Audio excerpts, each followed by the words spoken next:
Power to the people. We are back. They're gonna skirt your 5-point star tattoo off your head in hell every day. Keep it clean. Yeah, that's all you want to do. All right, man. Look, If you're a right-wing girl dad, but really wanted a boy, you should support the T's. You might still have a chance. Was there no wisdom? was there no wisdom passed along? It's what I'm saying. And every time you see me, I keep it clean like a coaster. power to the people. We are back to do maintenance. You are tuned in to the Keep It Clean one-off series. We ain't done one of these in a minute, but duty calls, man. So we're back. We got the crew in here today. I'm your host, Nico. We got the good brother Ray in the building. What's going on, man? We blessed, aiming to be highly favored, and we're going to give y'all some details today, man. Some details. Yeah, for sure. We got the good brother Ev in the building. What's going on, man? What's going down? How everybody doing? We're here to have fun. Yes, sir. We got the good brother Eastside Bodega in the building. What's going on, bro? You know, man, it's your host with the most, man. Here to do business. Yes. And today, again, like I said, duty calls. So drastic times call for drastic measures, man. We had to call in reinforcements. Feel me? We got the homie Katie in the building, the good homie Katie. How you doing today, sister? Great. I'm happy to be here. We appreciate you for pulling up. If you could just let us know a little bit about you, what it is that you do, anything you want to let us know, get into or get off before we get into this government shutdown. Yeah, absolutely. So I am a legislative assistant in my day job, and my job every other time of the day is I'm a political strategist. I work with multiple campaigns in Georgia on their campaigns and the strategies to help them win.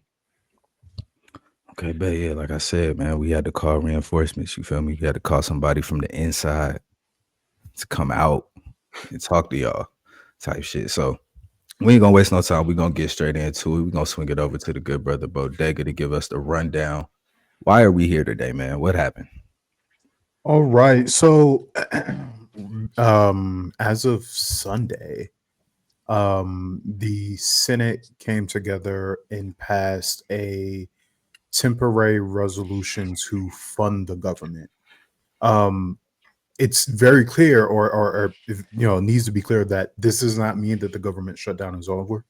The House of Representatives still have to vote on the resolution, and then that resolution still has to go to President Donald Trump to be signed off.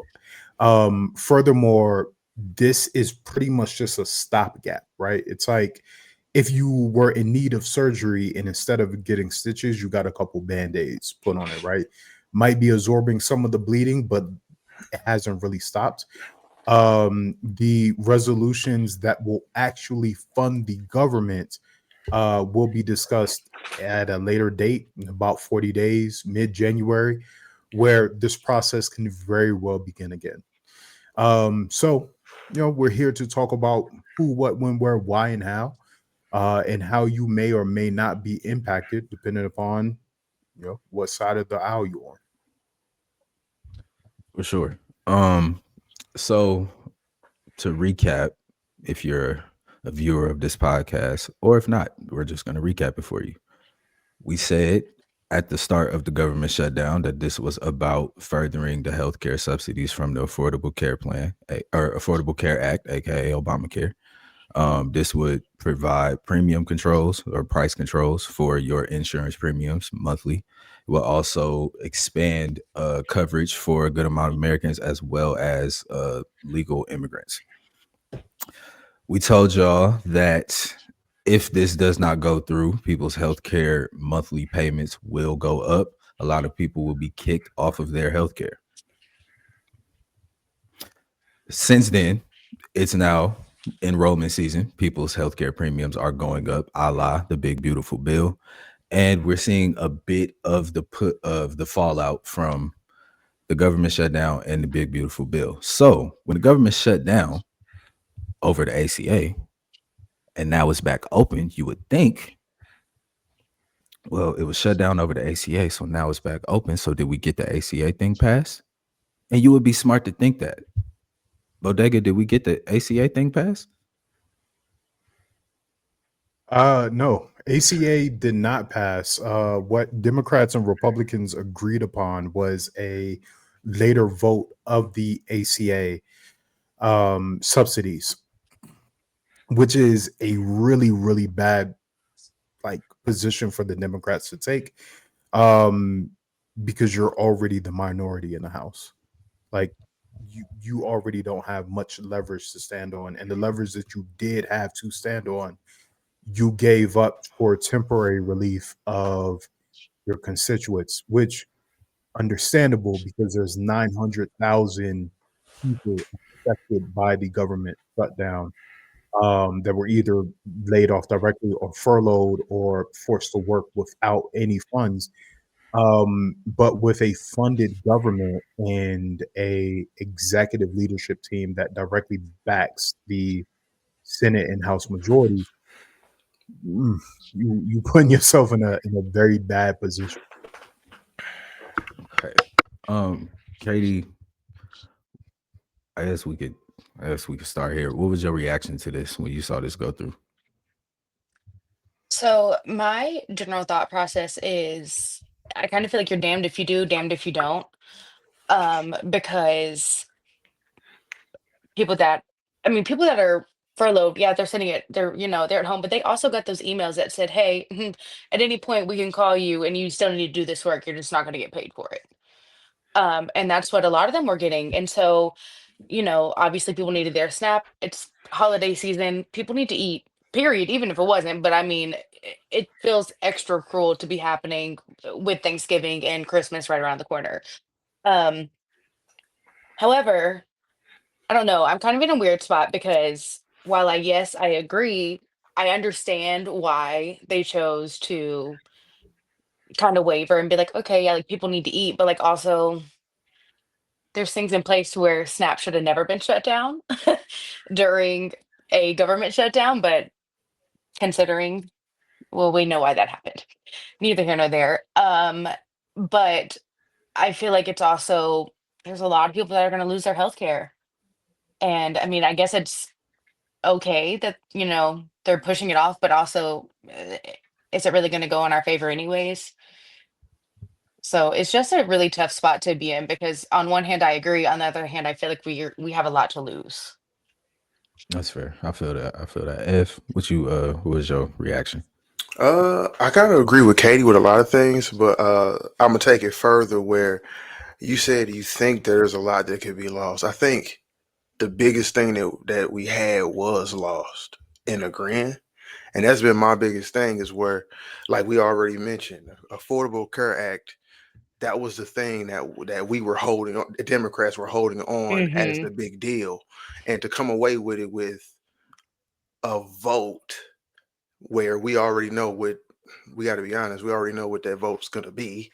Mhm. Absolutely. And I think that's where it's like you lost the leverage that you did have. And again, like that's why I agree with you, Katie, where it's like I completely understand why you do waiver because again, as a party who thinks for the people, Absolutely. it's understandable. But it's also this was the one time you did have that real everyone talks about hope, change, and actually Hmm. fighting on those front lines for it. This was the opportunity. And this was Yeah. the way where the shutdown itself is the leverage of with all of this. So it's where something that I've always said in our episodes here, this is where as a party of the people, you lean on the people to keep afloat while you keep fighting the good fight. Hmm. And I think in this past week with this going on, I think you kind of you've given up that good fight for a good chance when all you've always had was a chance. Facts. Yeah, and I can definitely understand that. And that's what like I think that like when the original vote came out the other day and a lot of Dems were like, no, absolutely not. But then there were like a handful of Dems that were like, yeah, it's fine. No big deal. Forget these people's health care. And I think that that's generally like what I like to call the Democrats that are diet Republicans that are under the mark of a Democrat, but they really agree with Republican concepts. And I think that just, I mean, I hope that when it comes time for their elections, people are realizing, oh, this is the way they voted. And I need people to think about these things when they go to vote. For sure. Ray, you want to jump in here? What was your reaction to the government, the grand opening? Democrats folded like lawn chairs.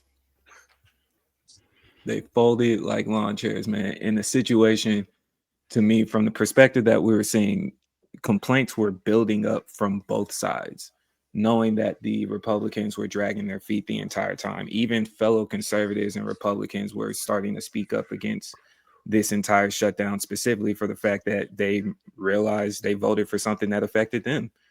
They needed those benefits. They needed certain money coming in to be able to live and continue on with their livelihood. So you started to see support from the people. This ended up being a complete separation for those that were in those political seats to make those votes, making their own decision. Democrats folded. I understand the tough situation that you're in because people were losing out and they put the pressure on you, but you had the leg to stand on. You had the leg to stand on in this moment. Nobody was blaming them unless you were just the hardest of right-wing conservatives. And realistically, you were the hardest of right-wing conservatives with money. Those that didn't have the money weren't standing in that position. So now you open up the door for a lot of internal conflict on that side of what was already a weakened party as well. And that's what makes it even more tough because the visibility of that party has just was more or less in shambles to begin with as the election was approaching. Then post-election, you crumbled even more. And then now in a situation like this, it's just you seeing how flimsy you are. And that's the part that really like kind of blows my mind. Because it's like we just had an election week full of wins, full of W's. Whether symbolic or tangible, we'll see type shit. But for what it's worth, we just saw the shutdown taking place, people reacting and voting in a different manner than they did some months ago, last year, type shit. So now with all of that momentum, because like I get it, like, and that's because I agree with Ev and Katie. I feel both of y'all in the sense of it's folks hungry, it's folks not eating, it's kids going hungry, folks not getting paid for work that they should still be doing.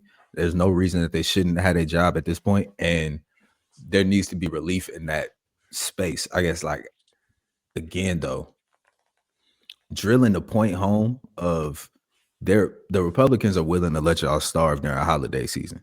The Republicans are willing to make sure that you can't go see your uncle, aunt, grandmother, grandfather, family during holiday season because they won't open the government up and allow planes to fly. Like, you had the opportunity to do it and just drill that point home and secure a spot for y'all in the midterms next year and possibly the election in a couple years or in a few years. And you traded it away to say we're just gonna do it later. Like, I don't know. I don't know why you baffled. The Democrats always been pussy. No, for sure. I'm not. You're Okay, not wrong, and that's the problem with our party now. that's boom. Like, They have you're always right. been pussy. You're absolutely right. The Democrats have always been on some bullshit, right? Like, we They're know that. too easy to waver when it comes to the things that they shouldn't be wavering on. And if they had more of a backbone, I feel like we would get more done. And I also kind of feel like it comes into like the progressive party, which I do completely agree with many progressive ideologies. My only issue is so many of them are all or nothing. And in these situations, you can't be all or nothing. You've got to take a little and you got to give a little. And so I think a lot of them are immediately like AOC and like the group that came in with her, she's doing a little bit better now. But back when they came in, we got nothing done because they wanted all or nothing. And I feel like that's an issue we have still with a lot of people. It can't be all or nothing. We've got to do a little bit. But in saying that, I'm not referring to this situation. We should still be in a shutdown, respectfully.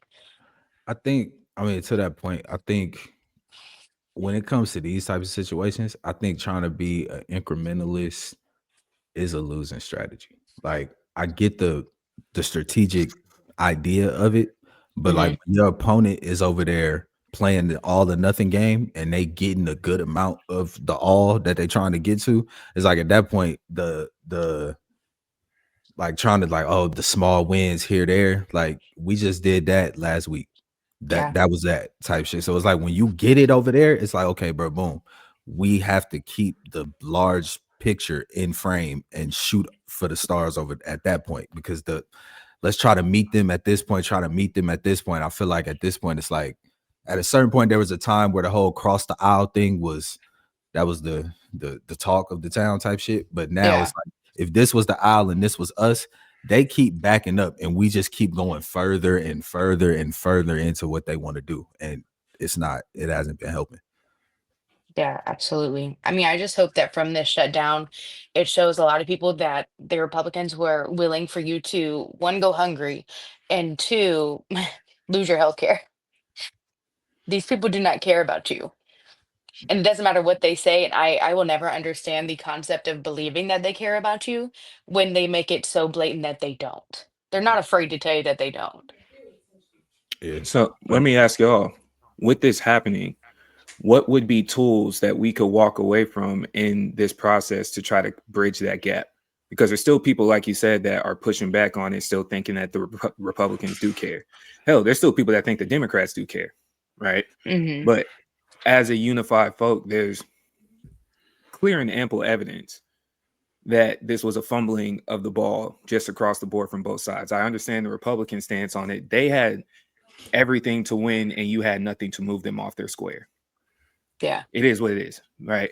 Even in the aspect of every time they started to make certain motions at lower courts and you're pushing up a demand, and we saw on Friday, as soon as they said the SNAP benefits were going to be paid, you went to SCOTUS and said, hey, shut it down, right? So I can understand completely where the Republicans do not lose in this situation. They don't have to move. But for those constituents that are viewing this, what do y'all think would be connecting points? And I understand the obvious. I'm not just saying it just to, we don't have to be necessarily facetious, but in the common language of the same way that some people started to transition over into what you were just mentioning, Nick, you saw votes that went blue that weren't going blue this time last year.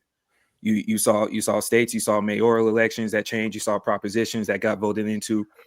What do you think was the connecting piece? And are there similar things to that in what just happened with the shutdown? Go ahead. Oh, I was gonna say, I think a big connecting piece, and I'm not trying to be facetious. It is kind of what Katie said.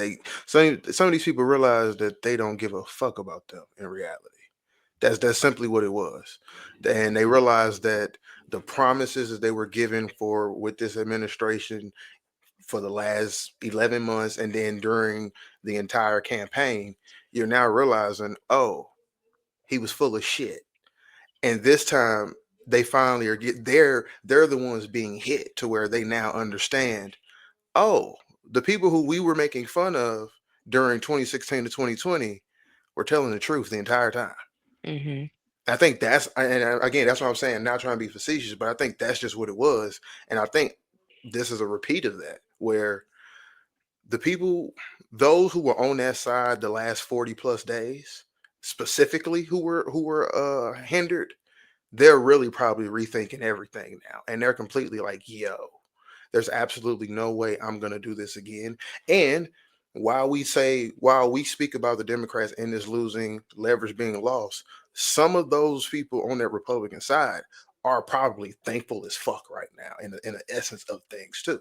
Like, and that is the changing of the tide of, there are some of those people across that aisle that are looking at it like, at least they're trying to change. They're trying to do something. And I like what I saw. It's crazy, but that's just how some people probably do look at it. Well, Decker. I think and this may answer the question in a very roundabout way, but I really think that what we saw in these kind of smaller state elections last week was Democrats that weren't afraid of saying what the fuck it is. I think for the long time, especially for my life in particular, Democrats have been entirely focused on being the party of everyone.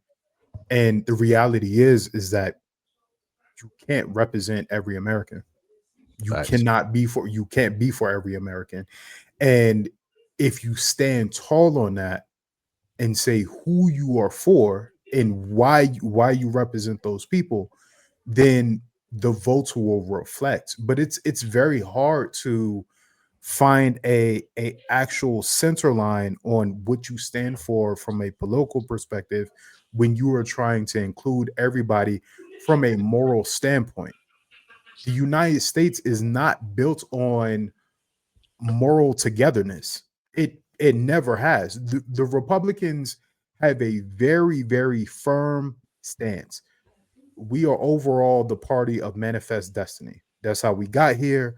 That's how we do what we do. That's how we take control of the situation. That is what we do. You pull yourself up by your bootstraps, you hop on this national Christian train, and you manifest yourself to becoming a millionaire. That's what the Republicans stand for. Big oil, you know what I'm saying? Big corporations that pay and that stay out of government business. Like, you really have to stand for something. And the older Democrats in the Senate, in the House, and the ones who are coming up with presidential strategy don't stand for shit. And they never did stand for shit because Mm-mm. they have always been motivated by the money.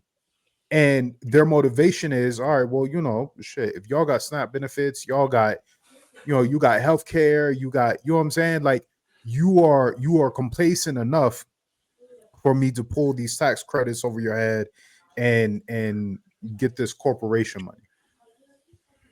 And the Republicans are like, yeah, nigga, we want that money too, but we just want to privatize it. Like, fuck the government. Like, I can go put this money in my man's pocket, and he can go run this shit and then generate more money off y'all while I sit and collect my cut, instead of, yeah, the government got to do. Republicans don't give a fuck about none of that, and they never have. They never have.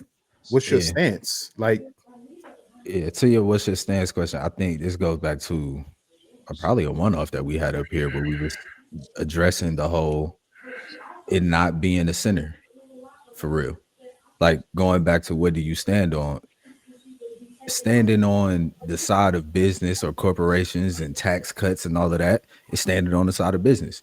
And if you're gonna stand on the side of people, then that means you pushing affordable healthcare, affordable housing, and the like, to the T, like to the ninth degree, to the ninth power, to the 10th power.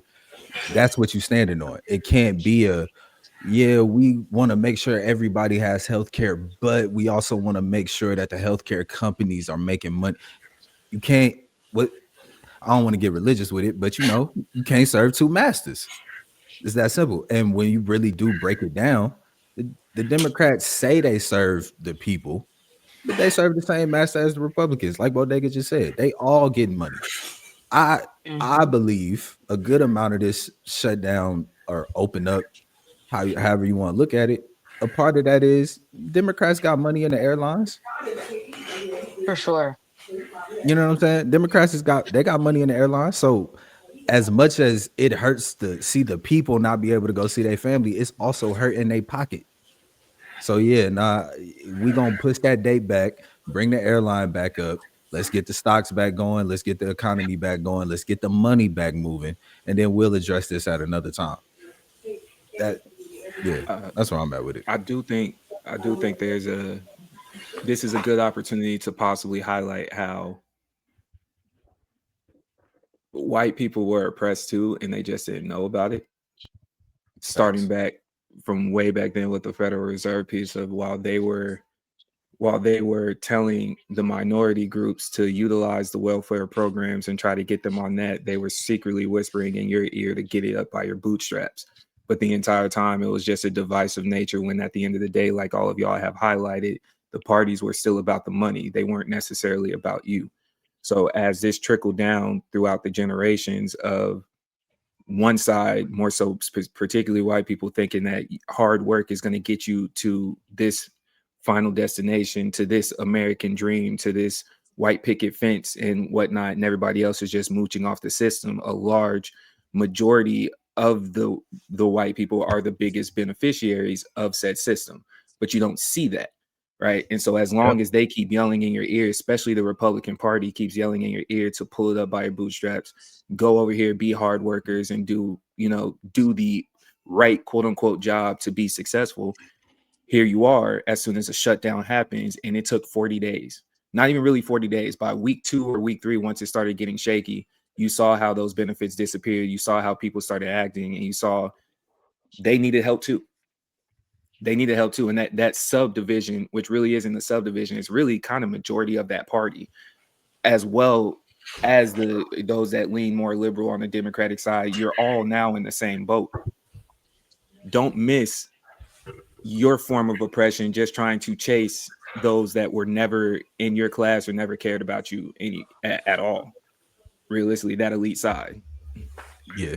Back to what Bodega said our last podcast. If you are a part of the public that is not making $300,000 and up a year, you are a part of the poor's. And the elites are against the poor's. And they dress it up in racism and they dress it up in classism. But at the end of the day, that's really what it is. It's classism.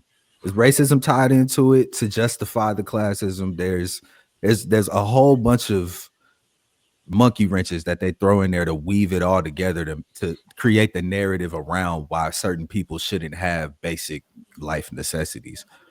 But if the responsibility of the government is to ensure that its populace has a decent life, don't you think healthcare would be a part of that? You would.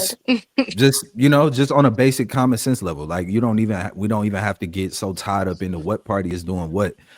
That's also a trick in how they make it only 2 parties that you get to choose from. So either which way, you're gonna have to pick somebody over there, either which way it go. And if you don't vote, you're a part of the problem as well. So it's they play it in all these different ways. But at the end of the day, it really comes down to, do you think people should be able to go to the doctor and get treatment without having to pay their entire life savings? Do you think kids should be able to eat? That's the end of the question. Do you think kids should be able to eat? Whether somebody is taking advantage of that system or not, should the kids be able to eat? Yes or But no? see, then it comes down to like having to remember that not everybody has the same morals.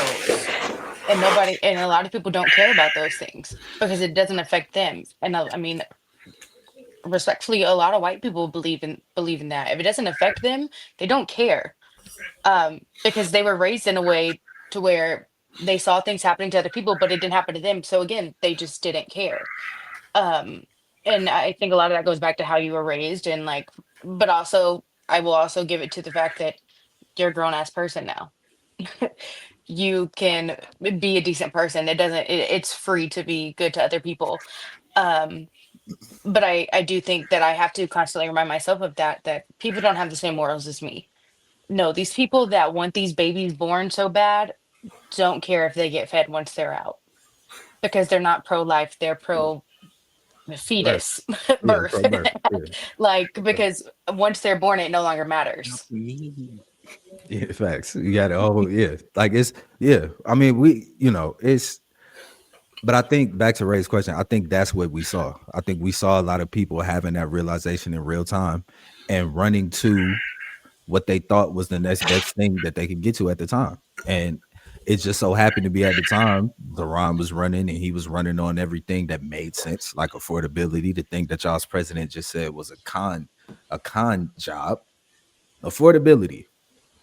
The thing that he ran his whole campaign telling y'all, we got out of the ass inflation and y'all can't afford anything.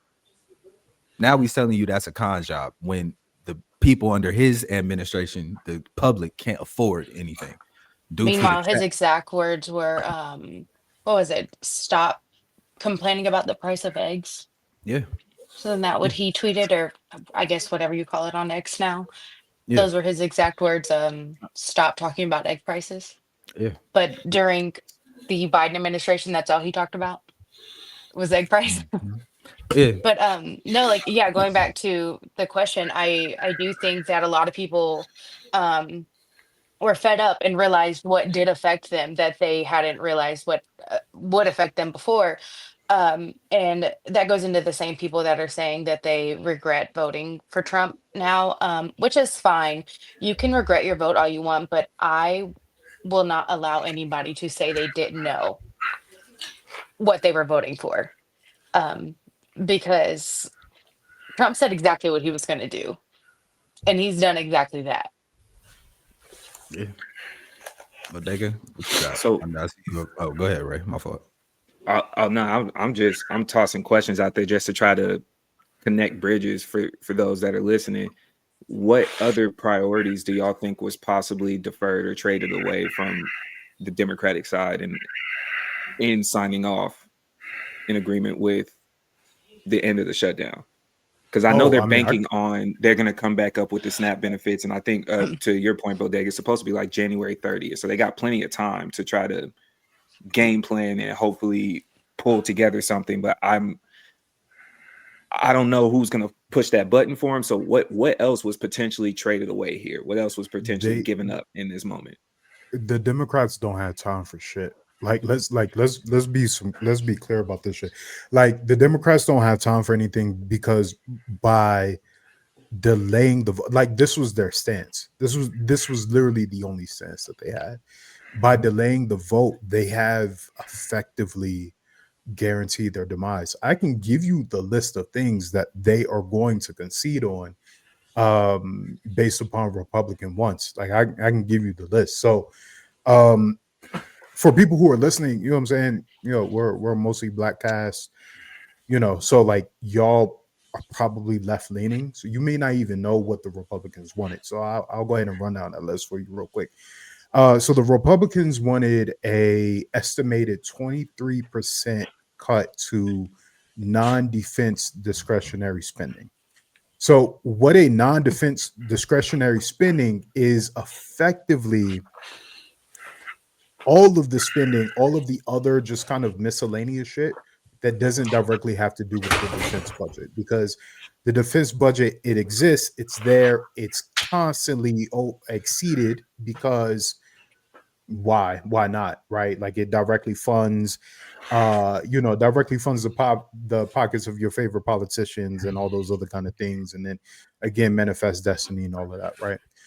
The Republicans also wanted a reduction in federal agencies or programs seen as like ideological. So like these are um these are like the programs directed towards climate, programs directed towards clean energy, um programs directed towards the Department of Education or the Department of Agriculture, or like these type of projects, right? So like, okay, firstly, I don't want you spending money on shit that's not defense. Secondly, I want to reduce the money that we have allocated to these other kind of things that don't directly relate to us. We want those cut. Social safety nets. So, programs like SNAP, welfare, government aid, Wick. we want to cut to all of that, right? We want to cut to all of that. Um we want to cut to labor protections. So overtime pay, climate energy subsidiaries, the DOE, the NIH, like the research for that and all, we want that cut too. And all of that money that we're cutting, right? So we want anywhere between a 20 to 30% cut in each of these areas. We want that money to go directly to the defense budget, border control, and security. So that means the military, it means the paramilitary groups like the National Guard and the Coast Guard that are only part of the military during wartime efforts, but we're never going to officially declare a war, but we're still going to use the hierarchical command anyway. And ICE. So our paramilitary group that's running around the country snatching any and everyone up who doesn't directly look like an American citizen, regardless if they're here illegally or not, snatching them up, disappearing them, and then letting the courts and quotation marks deal with the after effects. But Digga, I was gonna ask you real quick. What does an American look like? You well, okay. An American either looks like a slave or a slave owner. Let's keep it P. You either look like a slave or a slave owner, or in the very rare case, you look like someone who was forced off the land. So if you don't fall into you look like a slave owner, a slave, or a Native American who can really be confused with Hispanics as eerie, right? You aren't American. Period. We're gonna get you right up out of here. Yeah, I was just about Especially to if say, literally, in Trump's America, me, me. Appreciate you. Appreciate you. yeah. But I guess knowing that, right? Okay, let me ask y'all. I'm actually Ray. Knowing that, knowing what what the Republicans are asking for in their push to open the government back up, or the next vote, and knowing that the Democrats will capitulate to these wants and needs at a whim, even when they have the momentum on their side. I guess who does one vote for in that sense? Because at that point I can see you saying both of these sides are terrible. Both of these sides are fucked up. Both of these sides are doing bullshit. So like as a voter, where does that leave you? Like what does that do for in your mind? Oh, it completely crumbles any idea of what we knew about politics for the longest period of time, right? And honestly, there's a strong opportunity for this to be a good thing. Is my perspective on it. Why? Because we're in year one of Trump's presidency, right? We're just rounding year one, which means you got 3 years to figure out a different option outside of the two-party system. The Democrats, again, folded like lawn chairs. They don't even have a candidate right now that's even really worth talking about. So there's no point to me in investing hope into that party that doesn't have hope in themselves. This is an open door for whoever is trying to step up right now. Right. We see one side aiming for a third term, which hasn't been heard of for at least almost 100 or so years, whenever it was an emergency situation. Which And is then you have, constitutionally illegal, by Correct. the way. yes, Constitutionally off limits. so Continue, my brother. so yeah, so you have one party aiming for a third term, and then you have dysfunction within that party. And I hope that's not missed. Right. We're seeing it just clear as day as it's starting to play out. Promises on both sides were being broken. The wars that we're participating in are starting to bother people. You're seeing a clear separation there. You're seeing if it's not him, if it's not Trump himself, JD Vance has been courting the widow of Charlie Kirk right in front of our face for a decent amount of time right now, right? So you see what the play is. If it's not plan A, plan B is kind of right here. You feel me? So now on the other side, I don't know what the Democrats are going to do. I think what you do now is try to find somebody. If you can find hope in a situation like a Mondani, then you could turn around and push forward and see what can we do on a national level. Who that is, I don't know. The one name that we've seen slowly tossing his name in a hat right now, at least for Black people, we're not a fan of him. I don't need to give him any shine right now, but he tends to get support over there for most of the white group because he tends to have that little dance in the middle of conservative but also liberal at the same time. And you go through sports. But to your question, you don't have anybody to vote for if you still lock into the two-party system. A benefit of Trump himself was dismantling what we had an idea of the two-party system. We're in 2025. We're pushing a decade since we've known about normal politics. After 2016, normal politics doesn't. Most people can't even remember what that looked like. You had Trump, and then you had COVID. Like your mind just kind of blocked out anything beforehand. Regular suits, coming in like a tan suit used to be the thing that was a problem before 2016. A tan suit Yeah. was what shook up the world, right? So we're in an era of you don't know what politics is, which means you also have you have an opportunity to design it yourself as the people. You can vet really well now. The talks of who's going to do what is probably going to start in the very near future. At least for places like Texas, the government election is starting. The campaigns have officially started. We're seeing Democratic parties going up against Greg Abbott. We have 4 different candidates out here. We're seeing that that's going to be 26 for a lot of people. The midterms is really when you see it start popping off and it gets spicy. Cool. In that same notion, whoever loses in most of these states that are also in the same situation might put their hat in for the grand scheme of things of the president. That's how we see it play out. Right. Yeah. You might see them start putting in to their roles for the senators, for the House. You see how this is going to go. It, to me, it could present an opportunity for change. Just got to find that person. For sure. But Dega, same question. You muted, my brother. I watched you My mute bad. yourself, and then you started The talking. question? So just seeing basically what you listed out as far as what the Republicans are asking for, and seeing how the Democrats will capitulate to what they ask for, as a voter, where does that leave you for midterms and for the next election? Stark. It's stark. It's stark. The most popular Democrat in recent history, which is Madani in New York, cannot legally run for president of the United States. Just want to make that clear for anybody who's listening. He can't legally run for president of the United States, right? So like, to Ray's point, there isn't even a front runner, and there wasn't, and it's not like the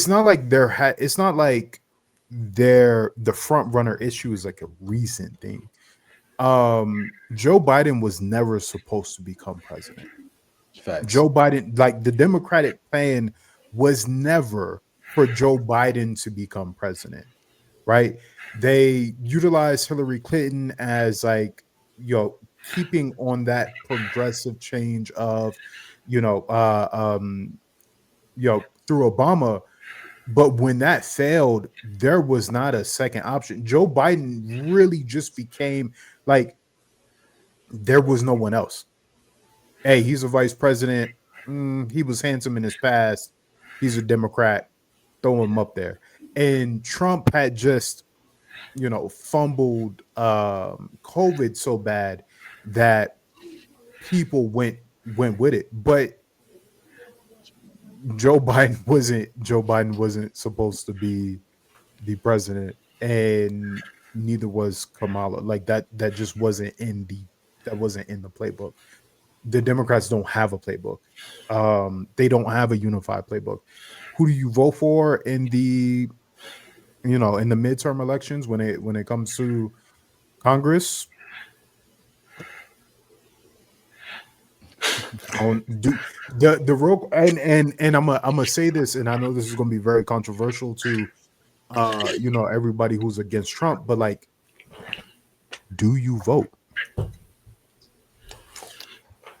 Do you vote? So Like, I want to. Okay, so you've gotten us into a place, and I want to ask this, right? Because I see a point in withdrawing your vote. I see a point. I see a point in showing like, hey, that hope. Because again, it's like, if we tell y'all for 3.5 years, y'all the most terrible people on earth. We hate y'all. Y'all ain't never doing shit. Y'all ain't never doing what we want y'all to do. Y'all always fold into these bitch ass Republicans. We're not satisfied. And then when election time come around, we go vote for you motherfuckers. It builds the sentiment for both sides to be like, well, what the fuck else you gonna do? The Democrats get to look at us like, what else you gonna do, bro? This all you got. Take these half-ass healthcare plans and go back to work, right? So understand the idea of withdrawing your vote. What I would say is, to that point, if that's what we're going to do, we have to start now with building the mutual aid and the resources necessary when the consequences come from the Democrats losing again, if that's what we're going to do. Like, I'm Yeah. all for the action, I'm all for the civic engagement, but we have to do the communal engagement of being like, hey, if we're gonna not vote, that means food security is gonna be a thing. That means job security is gonna be a thing. That means childcare is gonna be a thing. And we have to set up avenues to circumvent that while we make the point. You dig what I'm saying? Like, Mhm. so I agree with you guys. Everything you're saying though is so progressive, and I think what's being missed here, it doesn't matter what side of the fence you are. The party has to be effective to be progressive, and they're missing the effectiveness in a large portion, right? Yes. There's just no possible way to go forward with that, and I'm not knocking what you're saying, and because Yeah. it's building off of what you're saying as well as what Bodega is saying. We're seeing their lack of effectiveness. I understand, even to Katie's sentiments, like, we know who you voted for, and we know who you voted for. You now have been touched, right? Y'all have heard me say this many times before. Everybody sees the difference between someone that's been punched in the face before and who hasn't, physically, metaphorically, emotionally. A lot of y'all just got punched in the face. Welcome to the club. You got humbled. You got sat on your ass, right? So welcome to the club. Let's circle back, and then we can visit on, hey, I understand what you did before. You might have to be vetted. Don't get me wrong. If some of us may have a harder time of just accepting you into the circle, but now you know what it's like. So what can we all look for in this moment? A lot of y'all have figured out that that party wasn't for you. A lot of y'all have already known that the Democratic Party wasn't for you. So this is also just to build to what you and Bodega are saying, as well as what Katie started off with. The effectiveness has to start before the progressiveness. You can't be progressive if you can't be effective. I like that. I like that. Ev, I want to go to you just to get your answer. And then Katie, I got a question for you. I was gonna say honestly, everybody kind of summed up my answer, and I'll add a little bit to it too. Is where I'm gonna rip off of something Katie said at the very beginning, and it goes into with not having a candidate in anything and not having a front runner or a front facing person. We got to inject youth into it, and when I say inject youth, we start to realize that some of the people, these are just died Republicans Mm-hmm. to a degree. And that's where it's the facade of we're here to help you, but we're really doing the hand in hand to work the pockets in the same fashion. And I think that's a big problem. And that's a problem that's going to continue because we don't have any of those youthful candidates that would be willing or that are ready. That's the thing I want to say. We don't have any of those youthful candidates that are ready to take that next leap, in my opinion. And because that's the perfect thing, because I thought about it when Bodega was going. Joe Biden was supposed to be president. Right. Who do we have before that? That was the other candidate.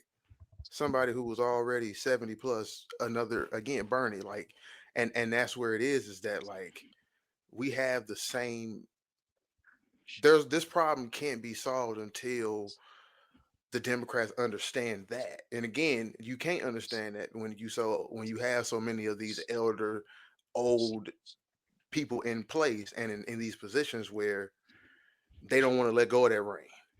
Yeah. They don't want to let it go. So they don't want to. It's kind of just like parenting with children. It's the same situation where, oh, we got all the wisdom, all the knowledge, and the power. We don't want to give it to y'all because we don't want to buck the system. Because one, bucking that system going to affect us. Yeah. And we're in our pretty nice areas where we don't want to get affected. Yeah. Can we stick there really quick though? When you say get the youth involved, can we kind of elaborate on that? And I ask that because for our age group ourselves, we know that the youth does get, for lack of better words, caught up in what the current hype is. Our age group, it was Obama, right? Age group beforehand, like if you were able to run a very popular and effective, us was Obama. I don't know how they felt about Bush during that time frame, but then by the time this new group came in, Trump was the talk. Most of the youth, as we're aware of, have no idea what they're necessarily voting for, what they're supporting, but they see the popularity and then they jump on the wave. And a lot of the times they're living in that mindset of it doesn't really affect them. That's at least for the voters. To Ev's point, for those Bush that we're was a talking very about the popular parties, candidate too. yeah, yes, he was, right, and he looked great when you started calling his brother the hard R word. So he got even more popularity back then for them voters, right? But then fast forward to this situation, even that's the voter side. On the candidate side,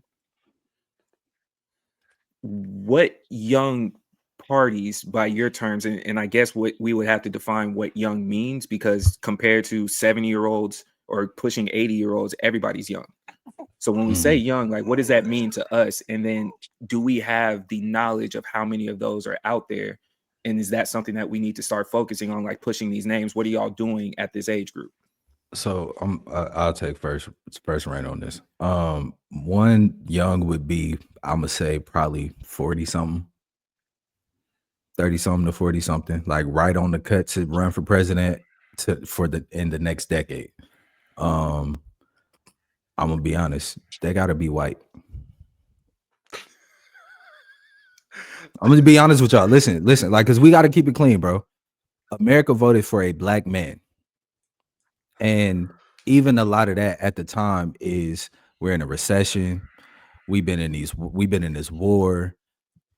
George Bush is an idiot, and we can see it now. Like, there was a lot going on at the time to where voting for a black man, while it was as landmark, crazy as it is for real, he's still a man at the end of the day. True. I mean, the And Republicans a also good didn't have amount another of the candidate, country, for what it's worth, don't like black people. So for him getting in there, cool. He got in there. That's great. We can say we live in a postmodern society and all of that, or post-racial society and all of that shit. That's cool. But then you made gay marriage legal. Then we had Black Lives Matter going around, and it just got way too. Then we had Me Too, and it just got way too skewed to the left for how this country works and what this country just tends to understand on a general level. So, following that up with Hillary Clinton, no. Following that up with Joe Biden, white man, former VP. Yeah, we they'll put that trust in him.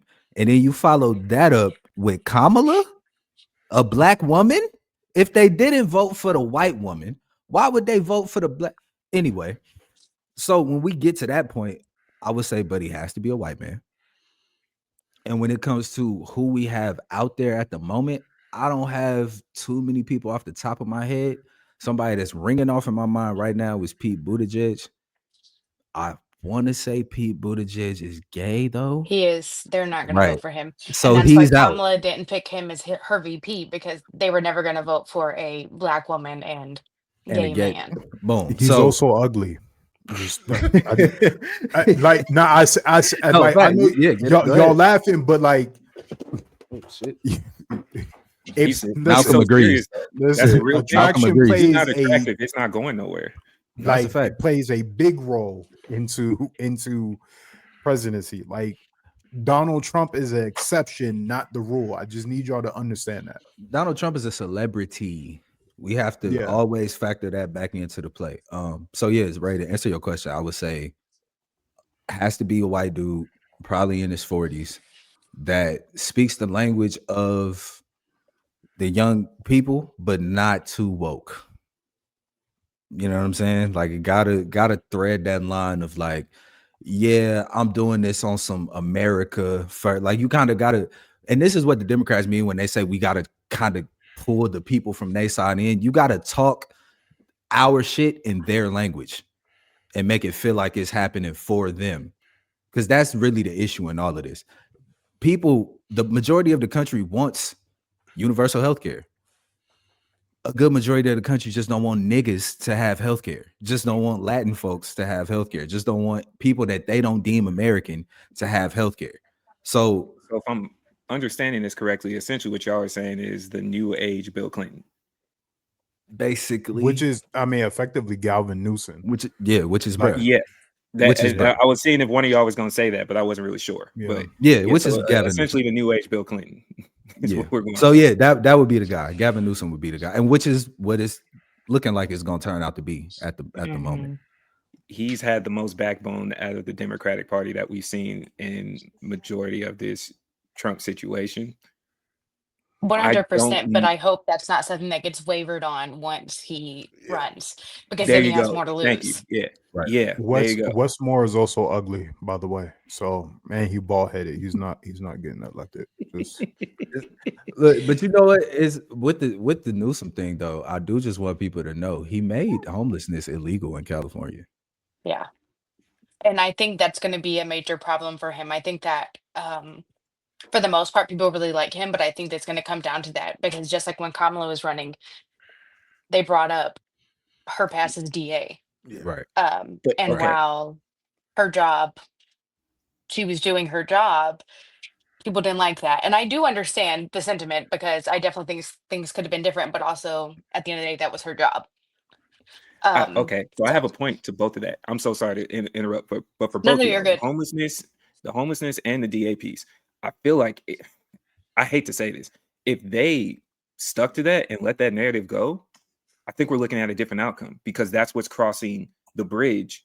You have to give in something in order to cross that bridge for the other side. If they would have stuck to that, and even if you just run with the narrative, because that was the counterpoint for most of them when they were voting for Trump and they were trying to talk to black people, she was arresting black people. If you would have stuck to that and just kind of like let it go, not say anything, not necessarily say something yourself, but just let it go, we might have a different situation. You banning homelessness and saying like I'm focusing on getting people in the house, because realistically it wasn't just Gavin Newsom himself.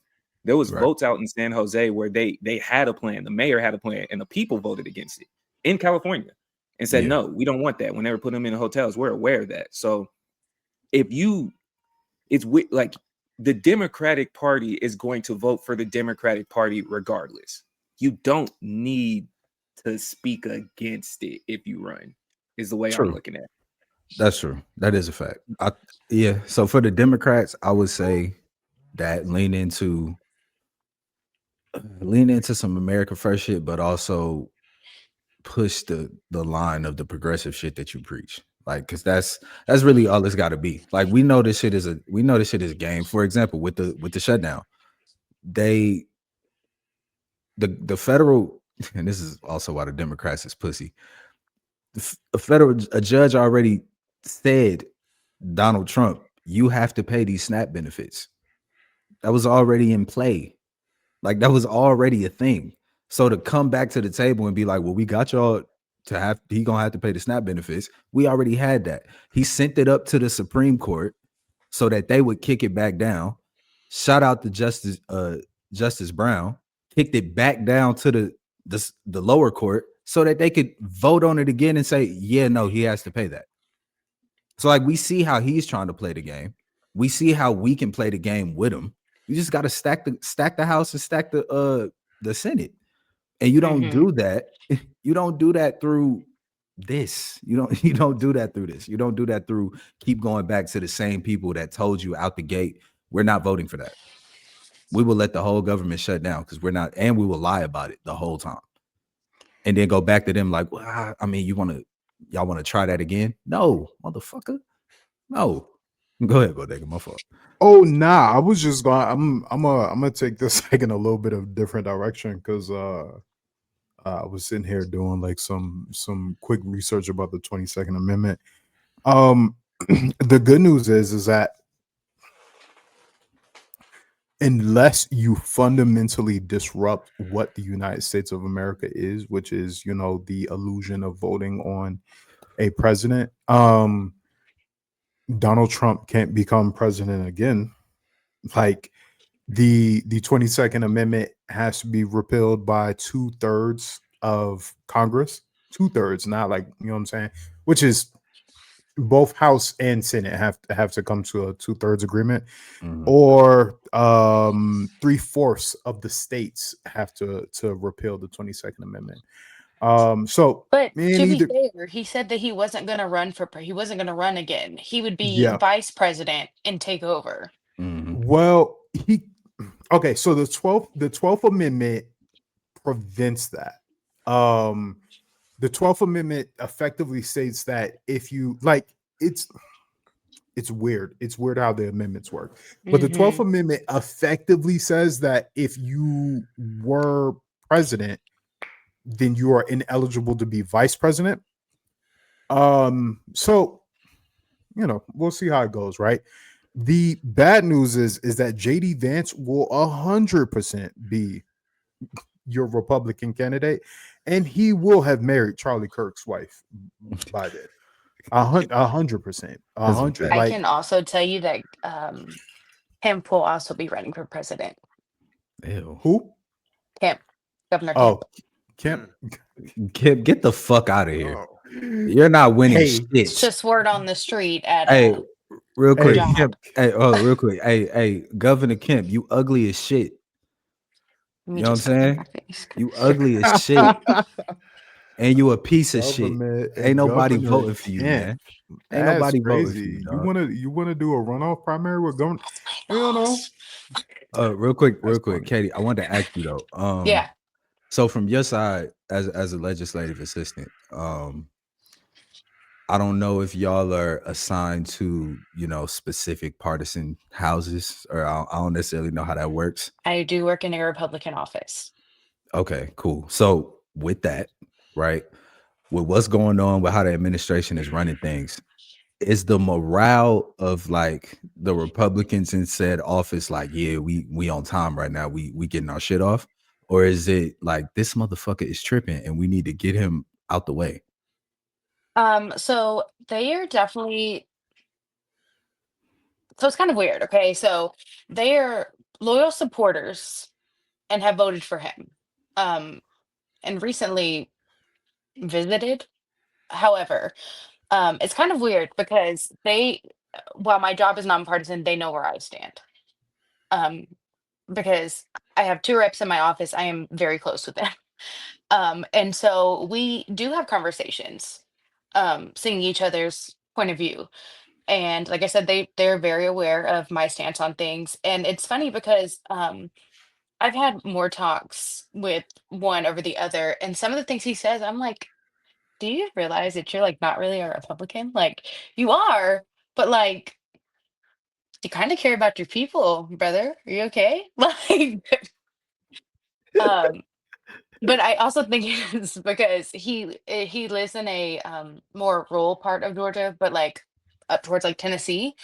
Um, whereas I think that like his people are really poor, and he realizes like, hey, like we got to do something. Like both of my reps had me sign the resolution from the Georgia House to the Senate, asking them to open it back up. I don't know what the resolution said because I never saw it and I never looked it up after. But they did add their signatures because they were talking about how important it was that people got like their SNAP and things like that. So, Okay, but I So, do know that other offices are not that way. got you. But they go, oh no. I was just going to add really quickly. I want everybody to be just really conscious of like aware of this. But the rule of majority works for everything in this country except for crime in prison, apparently. So, those who are majority affected by the lapse of SNAP benefits, Caucasians, government assistance, housing assistance, all those things that benefit, people who, helping you pull yourself up by your bootstraps are affected by white people. The only thing that is not led by the majority of, this great country is prison, apparently, and crime rates. yeah. Apparently. I Don't, you know. With that, I would just like to say that all the people out there saying like, the SNAP benefits, folks are rigging it or stealing from the system. 80 something percent of the people on SNAP work a full-time job. Correct. And 80. also, while we're at it, people that aren't here legally, they're not getting them. They can't get that legal. They federally can't get those Cannot benefits. tell you how many calls I get where I'm being told that the illegals are getting it, but they're not. In South Carolina, you being illiterate is considered a disability, which qualifies you for disability checks and qualifies you for government assistance. I could tell y'all how I know that, but like it's a story for another time. But that's majority. Let me tell You would you, know that. the only the You only would know people that. who would the only people who would know of such a loophole, right? Is Hey, the hey, Caucasians. I hey. just want y'all to know that. Like I know two Caucasians, right? Well, I'm saying I know them is a stretch, but I knew two Caucasians who were both disabled, who was on every government assistance program in the good state of South Carolina, and was visiting the church food banks. Not because they needed it, just out of greed, but it's, Yeah. So yeah, just keep all of these things that we've given y'all in mind. The government is open for the time being. My vote is that it's about to shut down by the time they got to do another vote. That's where I'm at with it. Absolutely. That's where I'm at with it. I Early January, it's 100%. going to shut down again, and my thought process is it could either be really good and show people that like, hey, look what the Republicans are doing once again, like, but then they run with the narrative that it's the Democrats' fault, and those people you can't convince them any different because they're determined to misunderstand anyways. Um, but government shutdowns historically show like a wavering in like trust in the government. Yeah, this is true. This is true. But Go ahead, bro. I do have a question. Building off of Nick's question to you, Katie, in this time frame, and please don't implicate yourself in any situation if you don't have to, but that in this time frame, Mhm. as we saw the shutdown going on, from your purview, in the type of state that you're in, which is heavily more conservative, did you see any wavering within support of that conservative party that might, I guess, give inclination of a potential for a swinging of the ship, if you will? Like, did it seem like what was going on might place some people in a situation where it's like, I'm not really sure, they more so just locked in, like, this is what we do, it is what it is? Yeah, no, I think they're locked in. I I mean, I know that there are people out there that have said that, oh, they regret their vote now and now they want to like change things up. But out of the conservatives I know, like at work, obviously I don't have very many conservatives in my life aside from my father, who has no issue with it. So no, I don't see much wavering. Like I said, I know it's out there, but I don't think um there's very much of it, which what makes me go back to earlier when you were talking about like who would you vote for? Um, because I was thinking about that, and I'm a firm believer, and I don't believe in not voting. I think not voting is incredibly harmful, because like statistically shown, Republicans are going to show up no matter what. I have done multiple papers in school on like how weather turnout affects or how weather affects voter turnout. And what I found during that research period is Republicans show up no matter what. So if we were to take a stand and not vote, it wouldn't matter because the Republicans are going to show up and win every time because their people are never going to waver. Um, and so I'm also not too big on a third party system just because I don't think we're in a place for that. Not that it couldn't happen someday. I just think that we're not at a place where it can happen, and I think it's incredibly almost dangerous to play that game when it comes to like I'm cool with it in primaries, and like if you get to the point where someone is like actually on the ballot and has an actual chance, But I think when it comes to the actual election, it's really harmful to vote a third party or write in, because I hate to be that person, but it really is a wasted vote. Because I mean, when you look at, while granted, all of the people that either didn't vote or like voted third party maybe wouldn't have made a difference in, the Harris campaign, it did play a large part of why she lost the way she did. Hmm. I'm just tell you, right now, Katie, you have signed your ticket for a one-off return, the third party one-off. We got to do that now because my mind started going, but we already an hour in. I ain't gonna do us too crazy. That's Um, fine. That's fine. okay. So let's go around the room. Let's just get final thoughts on the shutdown, predictions on what you think what will happen from here, and just a piece of advice on what you think we should be doing from this point forward. Let's start with Ev. All right. So, final thoughts. As the tagline say, leverage has been lost. I'm gonna stand on that. We've lost leverage in this. As a Democratic Party, leverage has been lost. I think going forward, I do think after this waning period in the January time, I do think that a potential shutdown, we have a greater chance for that happening again than we did of. Hope I'm wording this right. In my opinion, we have a greater chance of shutting back down than we did of just staying shut down and coming to a resolution. Yeah, yeah. That's like we've now hit in last podcast episode. I damn near doomed and gloomed us out. I think this situation has created more of that unfortunate thought process in people, and I just think that it's going to continue that for some people, just because you've now given people the hope of getting benefits back or getting hope back of things kind of going backwards to not backwards, but going back to all right, we're in good graces again. Well, if you're just gonna open it up for a little small time frame just to rip the hearts out of everybody again,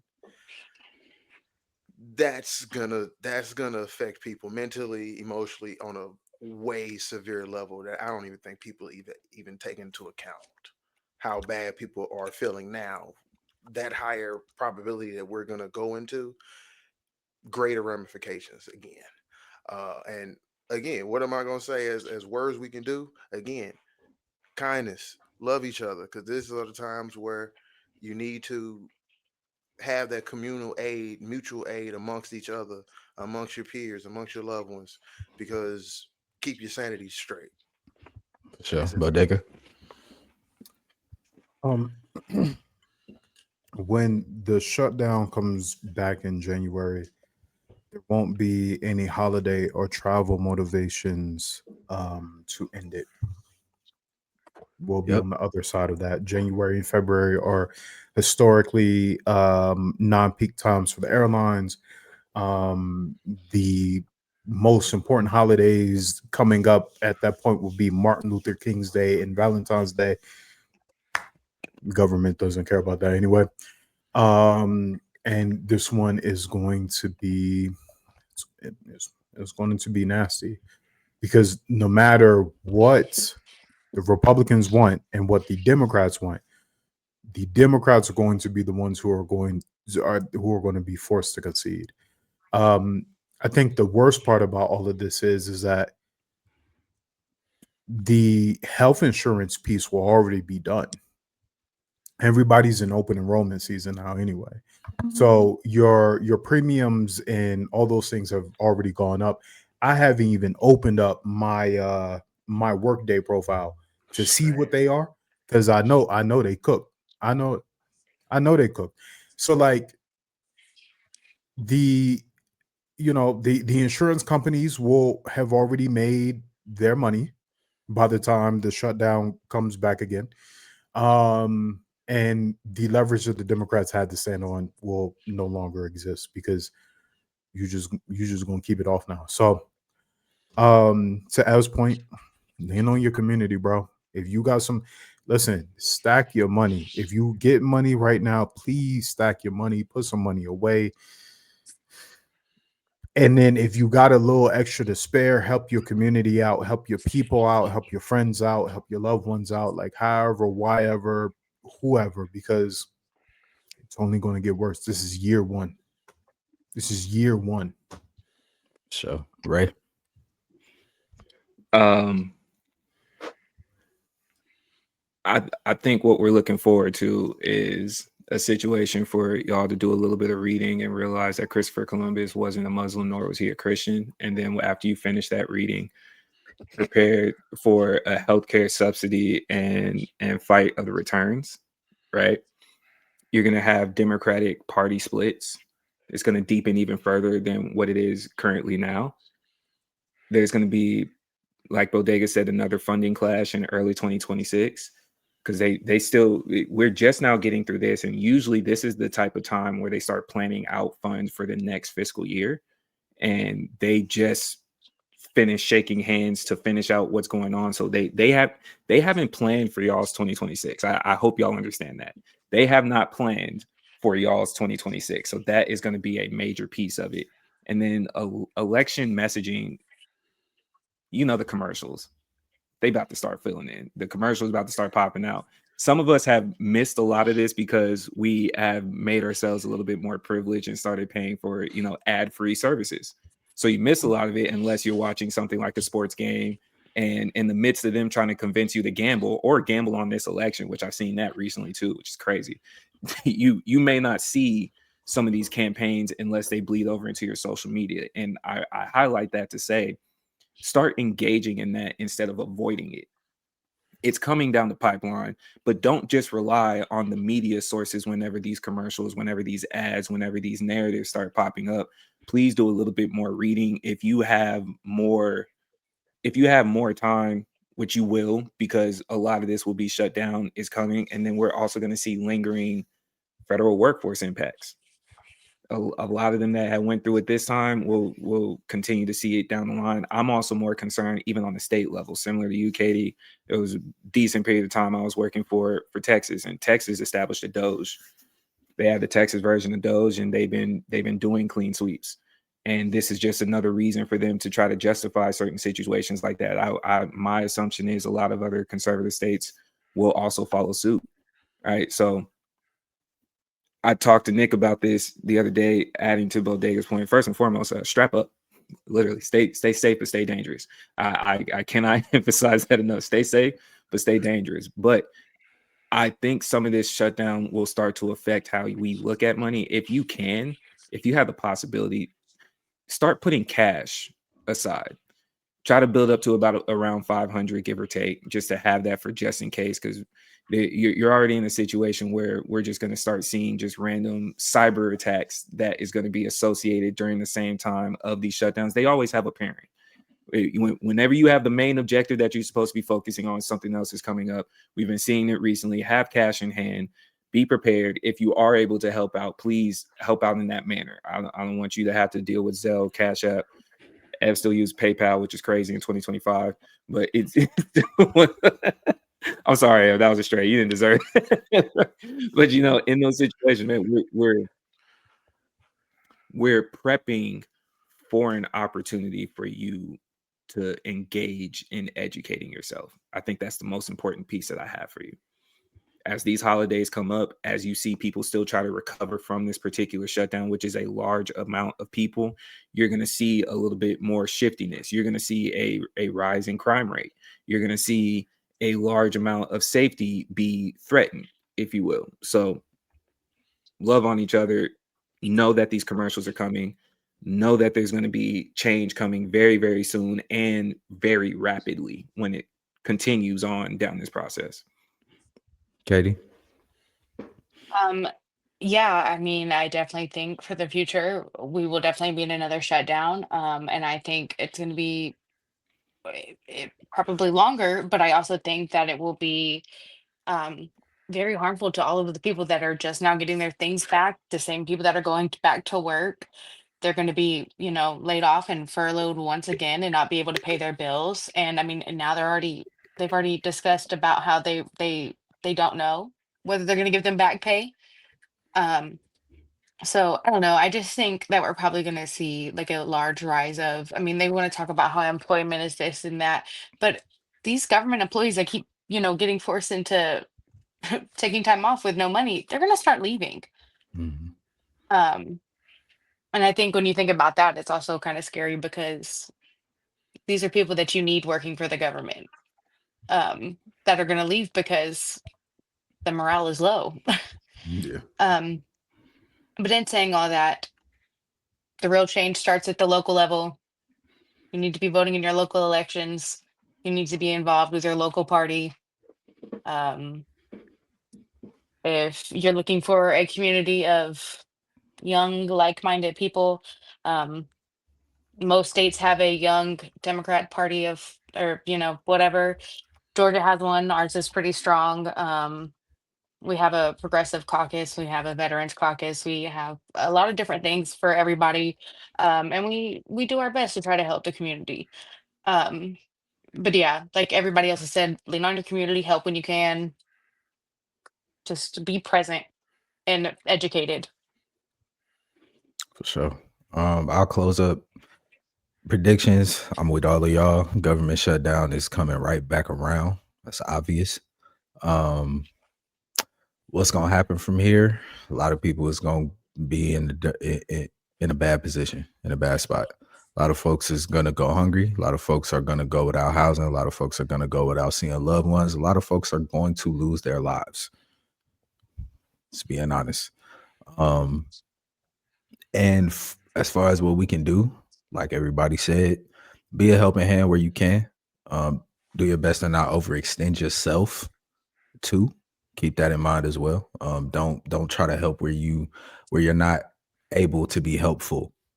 Um, on the political side of things, on the political side of things, also on the community side of things, start figuring out what your mutual aid look like in your community. Start figuring out where the food pantries are, where the food banks are, what church groups are involved in the community, what Islamic groups are involved in the community, what Jewish groups are involved in the community, whatever groups you have around your community that are putting money, food, shelter, clothing, anything that people need that's a necessity back into the community. Figure out how you can be a part of that. Start building up your coalitions with people in different counties, different cities, eventually different states, to where when 2028 come around, if they pull some bullshit, you will not hit the fan as hard as a lot of people are hitting the fan right now. We not even a year into Donald Trump's presidency. We got 3 years to find a Green Party candidate for the main job. We got midterms coming next year. It's time to not be the person that says I don't get involved in politics. You're too old for this shit. You're too old for this shit, and it's too much on the line to be that person that is willfully ignorant to the day-to-day operations of your life. So Not being involved in politics is a privilege. facts, that part too. So yeah, tap in, do your Googles, do your research, talk to people, get outside, be active, be bold, engage, and do your best. Do your best to keep your head on sane, but also on a swivel, because we got a lot of work to do and ain't none of it easy. So that's all we got. Keep it clean, one-offs. This was the government shutdown. Katie, a million thank yous for pulling up. Of course. Definitely be having you back around. Keep it clean episodes, main pods dropping every Tuesday. Like, comment, and subscribe. We out of here. We'll see y'all next time. Appreciate y'all.